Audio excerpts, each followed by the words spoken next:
디모데전서 1장 1절부터 11절의 말씀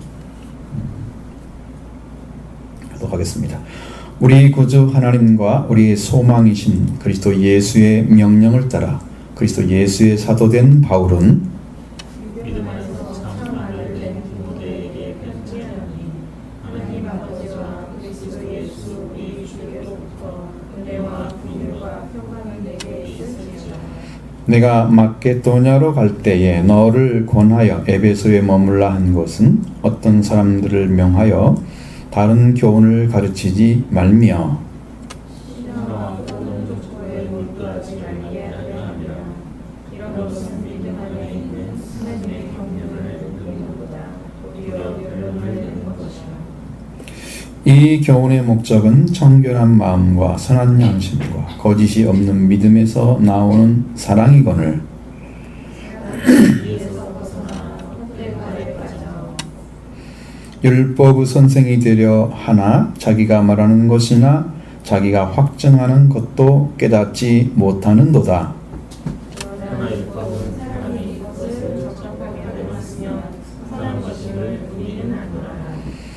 알 것은 이것이니 율법은 옳은 사람을 위하여 세운 것이 아니요 오직 불법한 자와 복종하지 아니하는 자와 경건하지 아니한 자와 죄인과 거룩하지 아니한 자와 망령된 자와 아버지를 죽이는 자와 어머니를 죽이는 자와 살인하는 자며 음행하는 자와 남색하는 자와 인신매매를 하는 자와 거짓말하는 자와 거짓 맹세하는 자와 기타 어른도를 것을 부자리 하리니.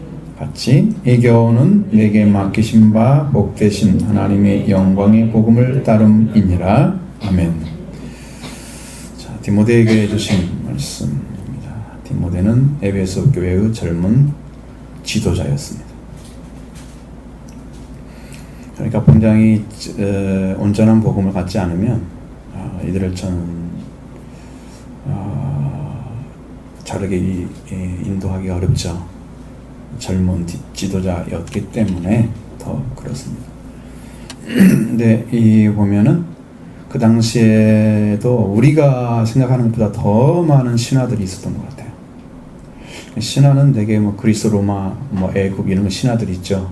여러 신하들이 많이 반치고 있었고, 그 다음에 이건 철학 사상들이 굉장히 많았고, 그래서 하나님 말씀과 하나님께서 주신 말씀과 그 말씀으로 요한에게 이루어진 것들 있죠. 내 안에 와가지고 말씀이 이루어지고 말씀이 있는 사람들 있잖아요. 이게 청결한 마음이나 선한 양심이나 거짓은 믿음에서 나오는 이야기를 해야 되는데 밖에 얘기를 하는 거예요. 응? 밖에 얘기를 하는 거지.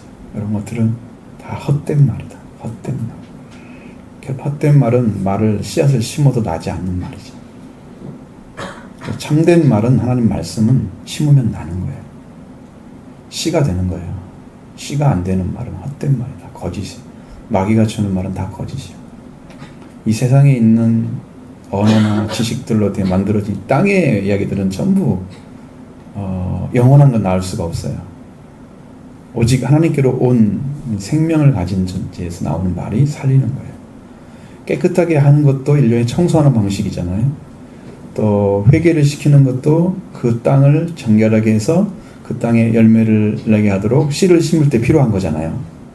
그러니까 이 말씀들이 하나하나가 전부 필요한 것들이죠. 우리에게는 다 필요한 거죠. 청소하는 게 회개시키는 것도 필요하고, 말씀으로 또 바르게 이해하기 위해서 정확히 보게 하는 것도 필요하고, 다 필요하죠. 근데 제일 필요한 건 뭐예요? 정작 나와야 할 것은 하나님의 복음이거든요. 씨앗이거든요. 그렇게 다 만들어 놓은 다음에 거기다 씨를 딱 심어야 될 거 아니야. 씨가 없으면 어떻게 돼?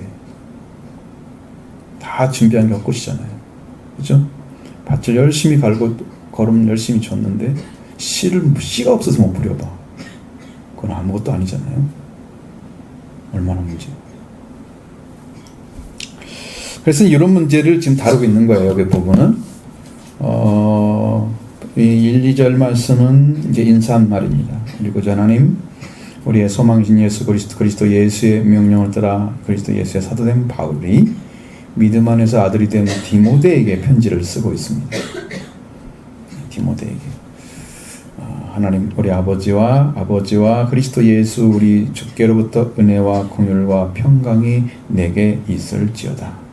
있기를 원하노라. 이렇게도 하잖아요. 근데 여기는 있을지어다. 왜 이렇게 됐을까요? 이제는 바울이 디모데는 믿음 안에 나는 아들이잖아요. 윗사람이기 때문에 찌어다 이렇게 한 거지. 보통은 다 원하노라. 있기를 원하노라. 그렇죠? 그렇게 좀 다른 위치가 있다는 거죠. 근데 거기에 보통 인사는 은혜와 평강이 함께하기를, 궁이란 말이 들어갔죠? 특별히 사랑이 더 많이 들어간 거예요. 바울의 심정에. 궁율이 있기를. 이건 다 말씀이기 때문에요. 그 안에 딱 보면 이게 알아져요. 영이 알잖아요. 아, 궁율을 요청하는구나. 내 안에 궁율을 요청하는구나. 이거 분명히 얘기하는 것은 마케도니아에 머물라 그랬다고 그랬잖아요. 에베소에 머물라 그랬댔죠. 그러니까 마케도니아로 갈 때 에베소에 머물라 한 이유에 대해서 설명을 쭉 해주고 있습니다. 어떤 사람들을 명하여 다른 교훈을 가르치지 말며. 다른 교훈이 문제거든요, 항상. 여러분이 이제 유명한 우리나라에서도 유명하고 또 아시아에서 유명한 공자의 말씀을 가지고 와서 가르친다. 그럼 여러분 그건 유명한 말이니까 근데 교훈이 되겠죠? 교훈이 됩니다. 그 사람 나름대로는 뭔가 철학적 위치가 굉장히 높습니다. 생각하는 사고력이 굉장히 높습니다. 여러분 그 살짝 이렇게 보는 것도 있는데 한 번씩 그렇게 보면 어떤 사람들이 이야기들을 이렇게 써놓은 사람들이 있어요. 한 번씩 보면 그런 위치가 딱 보이는 거예요. 아, 이 사람이 이 철학적 영적 정신세계라는 것들이 높은 거야, 수준이. 그러니까 보통 사람들이 봤을 때는 선생님 될 수밖에 없는 거예요. 저렇게 가르치는 사람은 없던 세상에. 근데 그걸 가지고 와서 그 높은 선생님이 가르친 거니까 세계 4대 성자로 들어간 사람인데 가르치는 거니까 배웁시다. 그런다고 해봐요. 우리가 성경 말씀 베껴놓고 이게 가능한 얘기인가요? 예를 들자면 그 에베소에도 역시 마찬가지로 그런 철학 사상이 심각하게 많잖아요. 철학이 많거든요. 스콜라주의라든가 뭐 철학주의 같은 게 많아요. 그래서 그런 필요 없는 것들을 가르치는 일을 아예 하지 않게 하려면 뭐가 필요하냐면 우리 안에, 그러니까 가르치는 자 안에 말씀이 있어야 된다는 거죠. 말씀이 있으면 그걸로 다 분별해서 다 비춰주면 이건 이거 이건 아니구나 라고 성도들이 분별할 수 있으면 딱 제껴놓겠죠. 우리가 분명히 봤는데, 말씀으로 봤는데 이건 아니라 걸 알았다. 안 믿겠죠. 가르쳐도 안 듣겠죠. 현혹이 안 됩니다. 요거 한번 못 들은 사람들은 이건가? 이게 맞아? 이런단 말이에요. 그럼 완전히 달라지잖아요. 이게 한 번 듣는 거 안 듣는 게 엄청난 차이가 있을 수 있는 거예요. 그러니까 분별된 말씀을 들은 사람들은 정확하게 분별해서 이게 안 넘어가는데 이 말을 못 듣는 사람들은 그에 대해서 준비가 안 돼 있으니까 넘어갈 수 있어요. 그런 데 빠지면 안 되죠. 신화다가 말씀드린 것처럼 그런 것들. 여러분 지금도 뭐 그런 신화를 읽고 있잖아요, 사람들이요. 정말 신이 있는 것처럼. 얼마나 신이 많아요, 사실. 이게 신화는 신에 대한 얘기니까 뭐 그런 얘기 갖다가 쭉 쓰면서 뭐 대단한 뭐 교훈이 있는 것처럼, 고대에 그런 얘기를 하면 우리가 굉장히 유식한 것처럼 이렇게 해서 그런 사람들이, 일반 사람들이 다 알아야 될 것처럼 저 얘기하잖아요. 다음에 족보 이야기도 여러분 합니다. 여러분은 무슨 이시세요? 다 알잖아요. 응? 무슨 바세요? 뭐 그런 거 안다고 그래서 여러분 뭐 달라지는 게 있나요? 자, 예를 들어서 이스라엘 백성들에게 아브라함 자손이다? 굉장히 중요한 문제죠, 그 사람들한테는. 왜? 선조가 얼마나 위대한 사람인가에 대해서 자부심이 너무 큰 사람들인데, 내가 아브라함의 후손이라는 말만 가지고도 이 사람들은 높이 서 있는 사람들이야. 자부심을 가지고 나는 선민이야. 하나님 선택했어. 이런 사람들인데 이 아브라함 자손이라면 한마디 빼봐 아무것도 아닌 거야 이 사람들. 근데 성경은 어떻게 돼 있어요 그러면? 성경에는 아브라함의 손이고 누구의 손이고 상관이 없어요. 왜냐하면 그들을 하나님께서 구원의 도구로 예수 그리스도가 오시는 핏줄로 사용했기 때문에 예수 그리스도가 온 다음에는 그들에게 약속한 것만 남아있는 거지 그들이 불순종하면 그들 방법이 없는 거잖아요.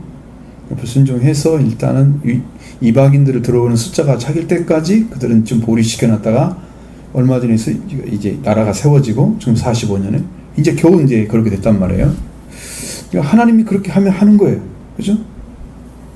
이스라엘 백성이 아브라함의 자손이다? 그런다고 그렇게 1900년이 넘는 그런 동안에 이렇게 할 필요가 없었잖아요.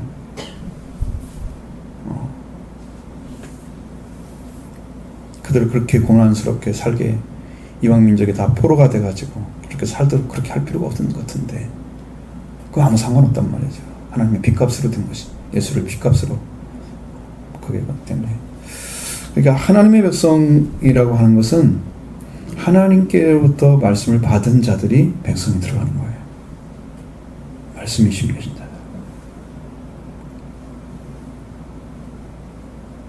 그런데 몰두하면 안 된다.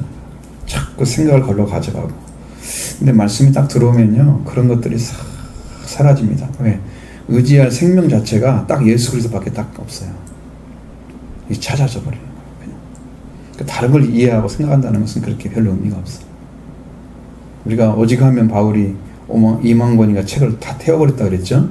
그 다음에 땅에 있는 것을 분토화같이 버렸다 그랬죠. 오직 하면 자기가 가지고 있는 그 위대한 족보, 베냐민 집파, 바리새인, 그렇잖아요. 이스라엘 사람, 히브리인, 굉장히 중요한 것들이잖아. 그런데도 그런 것은 분토같이 버리는 거예요. 알잖아요. 무엇이 중요한 걸. 싹 버리는 거예요. 이렇게 찾아진 사람만이 들어갈 수 있는 거예요. 말씀 안으로. 찾아진 사람. 그런데 몰두하면 안 돼. 이런 것은 믿음에 있는 하나님의 경륜을 이루는 것보다 하나님의 목적을 이루는 게 아니라는 거죠. 경륜. 하나님의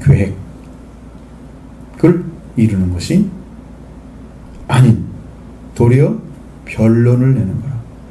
말싸움을 계속하게 만드는 거죠. 여러분 서로 변론을 해봤자 서로 의견이 안 맞을 경우에는 상충되는 의견들 아니면 너무 맞선 의견들이 많으면 싸움이 되잖아요. 그러니까 말싸움이. 그렇게 해서 얻는 이익이 뭐예요? 아무것도 없어요. 그러니까 시간만 낭비지 생각 낭비지 다 낭비만 되고 얻는 게 아무것도 없는 거예요. 그러니까 변론 내는 얘기를 여러분 우리는 거의 가급적이면 안 하죠. 안 합니다. 이런저런 얘기가 다 없는 거죠. 그럼 이 말씀을 가르치는 목적이 뭐냐? 이 교훈이란 말을 항상 가르침이라고 바꾸면 하나님께서 근데 우리가 원어를 읽어보면요 이건 도구마라고 나와 있어요. 이건 뭐죠? 교리라고 하는 걸로 바뀌죠. 한국어는요 전부 교리란 말을 빼버리고요 교훈이란 말로 바꿔놨어요. 근데 원어로 들어가면 아니에요. 그럼 우리가 교리를 갖다가 얼마나 나쁘게 본 거 알겠죠. 그건 기독교의 교리다 그러면 기독교의 근간을 흔들지 못하기 위해서 짱짱하게 학문적으로 만들어 놓은 것이란 말이에요. 왜? 다른 사람이 그걸 틈타서 잘못된 것을 이해하지 못하도록 해서 우리가 미리 만들어 놔버린 거야. 그러면 거기에 빗나가면 이단이 되거나 사이비가 되거나 아니면 가짜가 되겠죠. 그렇게 하기 위해서 만드는 거야 원래. 그게 우리는 교리를 안 가르치는 이유가 그것은 자 예를 들어서 여러분에게 구원론을 가르친다 그러면 예정론 이런 게 다 교리 안에 들어간 거거든요.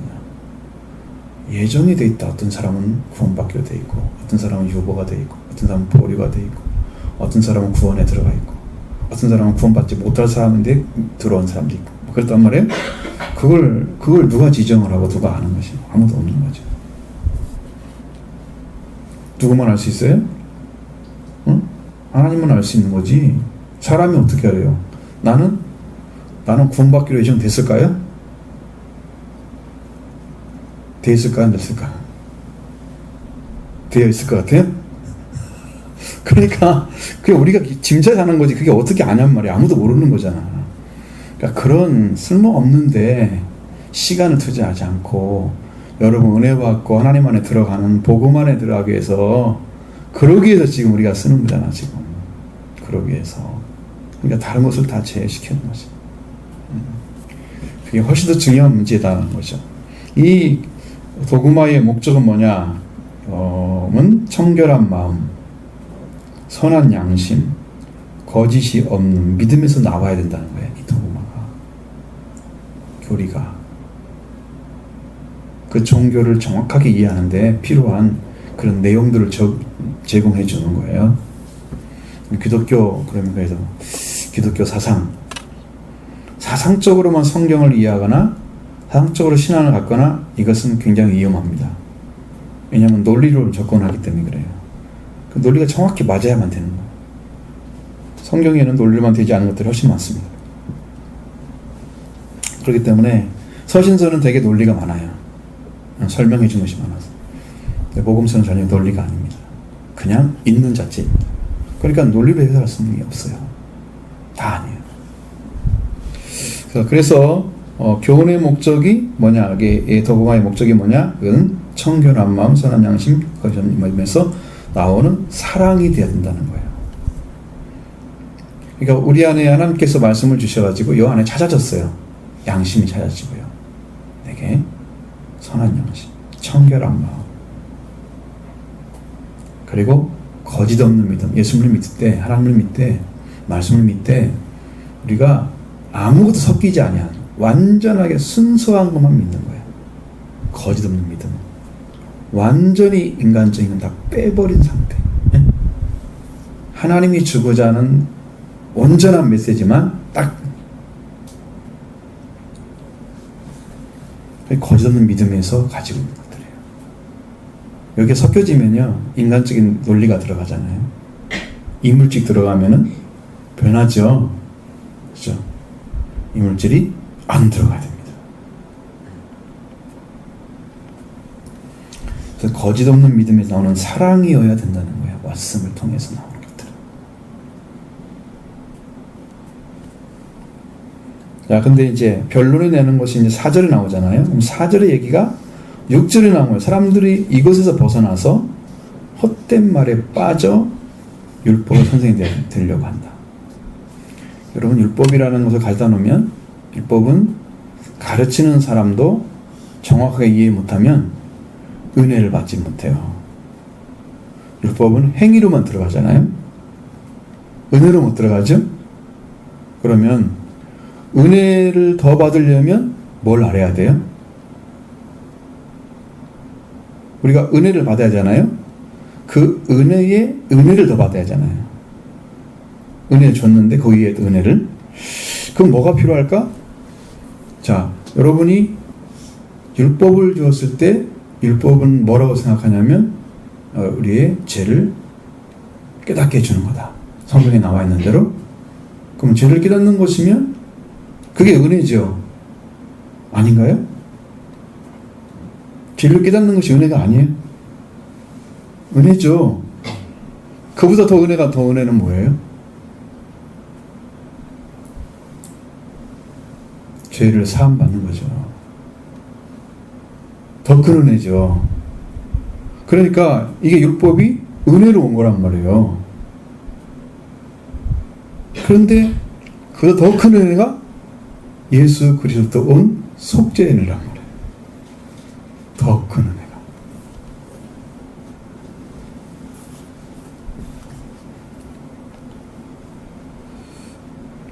그래서 율법이 선생님이 되려 하지만 자기가 말하는 것이나 자기가 확증하는 것도 깨닫지 못한다. 왜? 율법이 어떻게 역할하기 때문에?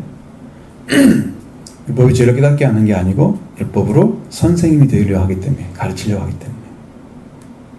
그래서 자기가 하는 말도 못 깨닫는다는 거지. 확증하는 것도 자기가 확증한, 이게 이거야! 라고 탁 말씀을 했는데 그것조차도 자기가 이해를 못하고 있다는 거죠. 알지 못한다는 거. 그러니까 율법을 가지고 가르치는 것은, 좀 율법이 선생되는 것은 굉장히 좋지가 않습니다. 율법은. 근데 여러분이 복음을 가지고 복음에 딱 들어가서 율법에 기록한 말씀을 보면 다 율법이 이루어지도록 되어 있습니다. 심령 안에서. 아, 이것은 이렇게 되면 되는 거구나. 그래서 말씀이 다 이해가 되는 거죠. 다 알아지는 거예요, 그냥. 그러니까 율법은, 복음이 이루어진 사람에게는 이게 율법이 아니에요. 복음보다 낮은 수준의 복음이에요. 그래서 복음을 읽어지는 거예요. 성경 전체가 복음을 이루어지는 거죠. 자, 그러나 율법은 사람이 그것을 적법하게만 쓰면 선한 것이 무리한다. 이것은 바울도 얘기했습니다. 율법은 선한 거다. 신령한 거다. 왜? 율법을 가지고 올바르게 적용해서 사용하면 뭘 알 수 있어요? 죄를 알 수 있잖아요. 그러면 죄인들에게 필요한 것들이 뭐예요? 율법이에요. 죄를 지은 사람이 죄를 지적해주면 죄에 대한 찔림이 있어야 되잖아요. 그러면 그게 찔림이 있으면 깨닫는 거죠. 그럼 내가 잘못했네, 내가 죄인이네. 그러면 어떻게 돼요? 은혜 받을 수 있죠. 더 큰 은혜를.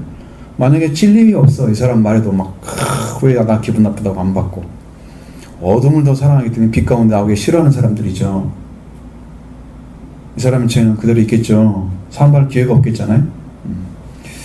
올바로 쓰면 괜찮아요. 율법을 정확하게 지혜를 알려주면 괜찮아요. 그리고 내가 그것에 대해서 회개하는 은혜를 받게 되는 거죠. 그럼 더 큰 은혜죠.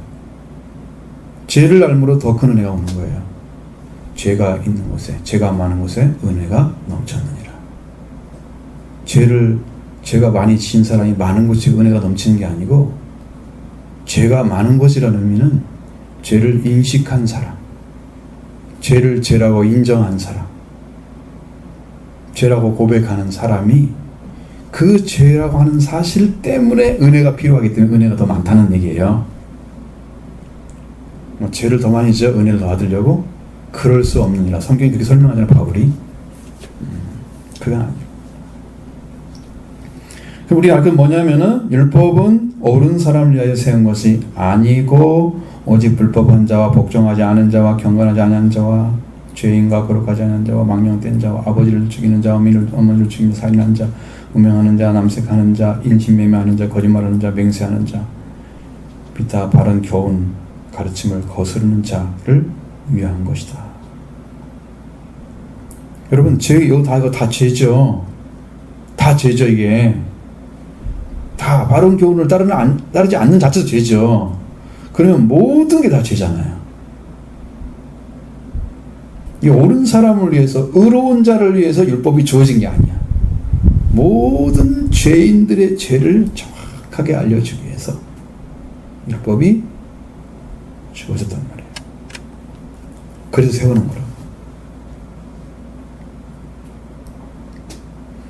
그러면 여러분이 죄를 사함받지 못하고 있으면 율법의 정죄를 가지고 누가 사용하겠어요? 응? 죄의 권능은 율법이라고 그랬죠? 죄의 권능은 율법이라. 죄가 사용한단 말이에요. 죄가 율법을 가지고. 죄는 죽은 존재가 아니고 살아있는 존재예요. 생명이 살아있듯이. 그러니까 우리가 죄 가운데 내려가면서 죄가 점점 많아지고 커지고 그러는 거지. 죄가 아무 생명 없고 존재가 아니라면, 살아있는 존재가 아니라면 죄가 더 퍼질 이유가 없잖아. 그죠? 죄는 악한 쪽에 살아있는 존재예요. 죄가 더 커지는 거죠.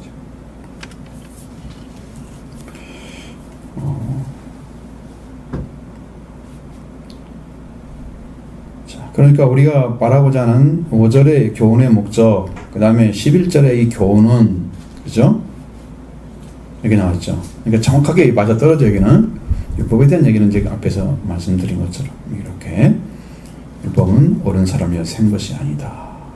불법한 자, 이런 사람들 위해서, 복종하지 않고 있는 사람들. 자, 복종하지 않으면 어떻게 된다고 기록한 말씀 딱 던져주죠. 넌 이렇게 멸망을 당할 거야. 불법한 자, 법을 지키지 않는 사람,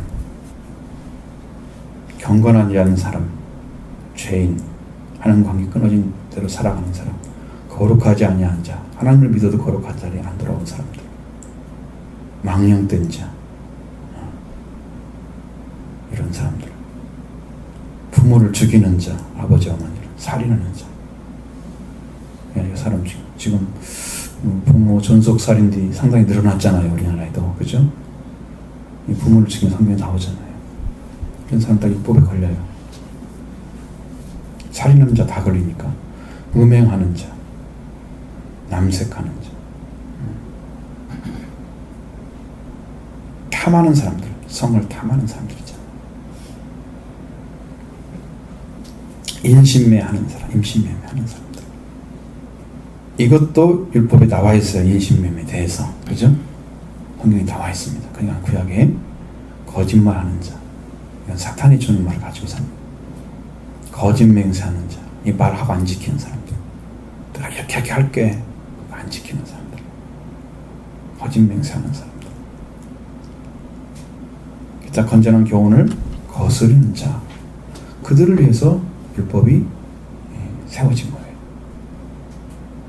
그럼 우리가 율법에 와가지고 여러분에게 이야기하면, 자, 여러분이 어떤 상태에서 받아들이면 가장 잘 받아들일까? 우리가 말씀을 받아들이는 자가 어떤 상태에서 가장 잘 받아들일까?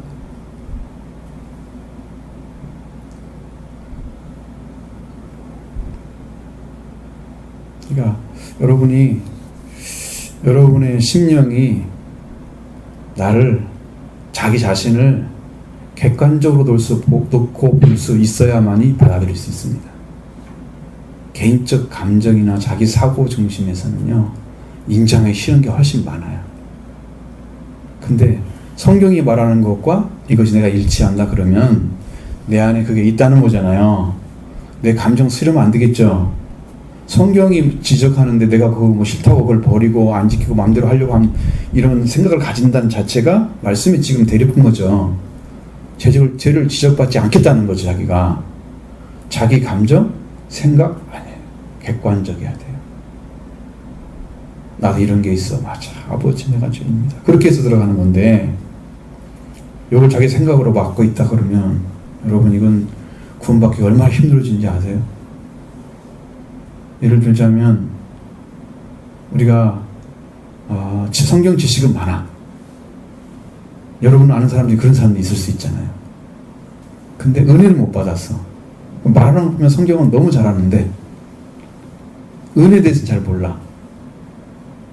그런 사람들이 말씀을 들을 때 어디서 막힐 것 같아요?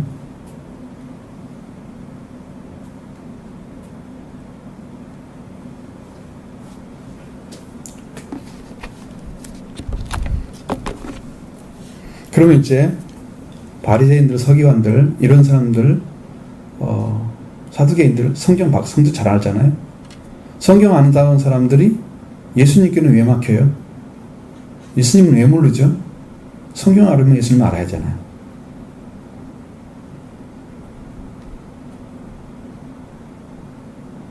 무엇이 문제일까요?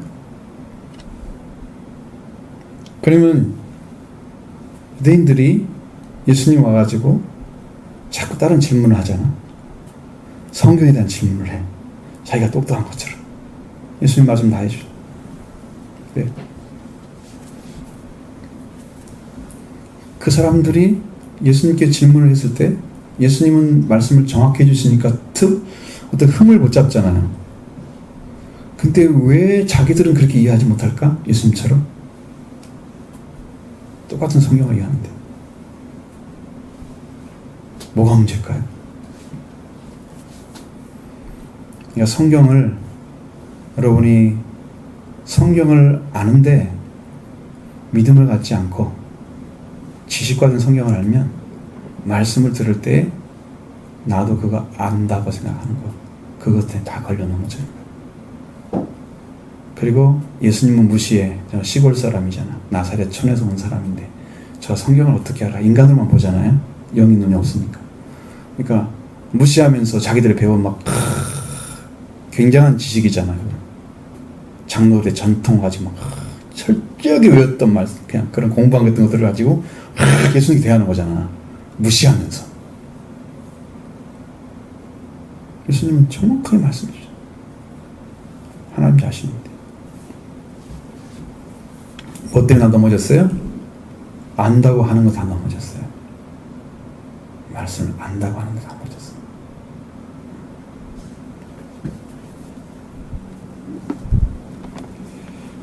그래서 이 교훈의 목적이 뭐냐? 이 교훈은 청결한 마음은 선한 양심, 거짓 없는 믿음에서 나오는 사랑이라 그랬죠. 자, 이 교훈은 내게 맡기신 바 복되신 하나님의 영광의 복음을 따릅니다. 자, 이 교훈의, 그러니까 이 도그마의 내게 맡기신 바 복음의 하나님의 영광의 복음을 따랐기 때문이다. 이것 때문에 준 거라는 거죠. 그럼 예수님이 하나님의 나라를 가지고 오셨잖아요. 예수님이 하나님의 복음을 전했잖아요. 이건 마가복음 1장에 나온 말씀. 이거는 내게 맡기신 바 복되는 영광의 복음을 따름이라. 그러니까 그것을 따라갔기 때문에 지금 바울을 통해서 말씀하시는 것은 이 복음 안에서 지금 나오는 말씀들이에요. 그러니까 하나님의 복음이 나한테 임재해서 내게에서 나오는 거야, 이게. 여러분, 살아있는 생명체가 심겨지면 열매가 나오듯이 복음이 내 안에 심겨지면 나에게도 그 열매의 말이 나오게 돼 있단 말이에요. 그래서 그 열매를 따먹고 사는 거예요. 사람은 말의 열매를 먹고 사는 거예요. 잠언서에 나오죠? 말의 열매를.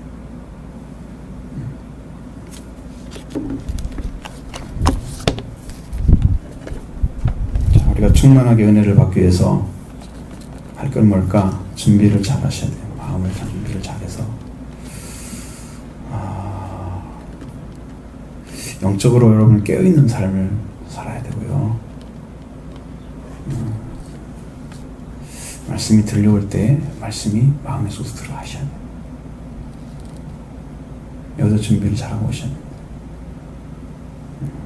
왜냐? 그러면 성령이 강력하게 역사하려고 하는데 준비 안 된 사람이 앉아있으면 일 안 해요. 성령께서 불신의 작업을 하고 오면은, 내가 언젠가 말씀드렸죠. 말씀을 전하면 나한테 막 툭 튀어온다 그런 말 들었죠. 그렇게 하면은 일을 못 하십니다. 그러니까 여러분이 믿는 마음으로 오셔야 돼요. 철저하게 오셔야 돼요. 준비하셔서.